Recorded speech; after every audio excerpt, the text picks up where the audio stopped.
Et voilà le propriétaire des Grands Bois. Bon, l'important, c'est que ça reste dans la famille. Ils ont été très émus, ils avaient la gorge serrée en sortant de cette salle de cinéma. Ils se sont reconnus, bien sûr, dans les problèmes d'argent, de surendettement, de production, de la grosse distribution.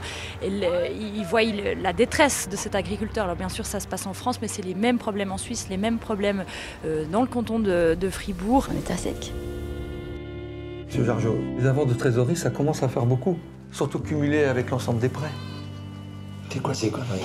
Tu vas te remettre un crédit sur le dos? Donc ça a résonné en eux, mais ils ne sont pas aussi négatifs que ça. Ils soulèvent la passion pour leur métier, la passion de la terre.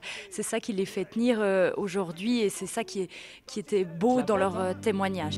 Pareil que t'es dans la merde. Si tu m'avais écouté, au lieu d'aller foutre la main dans le système, t'étais jusqu'au cou dans le système. Moi, au moins, j'étais libre. Mais qu'est-ce que tu veux en fait? Qu'est-ce que tu cherches? Qui se démerde. Et dans la deuxième partie du long format, on a justement rencontré un agriculteur qui a vécu de graves problèmes, qui s'est endetté parce qu'il nous l'a dit, hein, il y a eu un trop-plein, il ne pouvait pas être partout.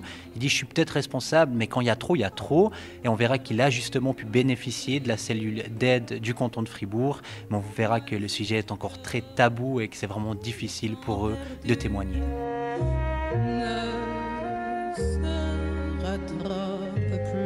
Ce sont ces deux facettes de l'agriculture et de ces difficultés qu'on vous propose dans le tag de l'info de ce jour intitulé « La détresse dans nos campagnes » et c'est à retrouver sur radiofr.ch.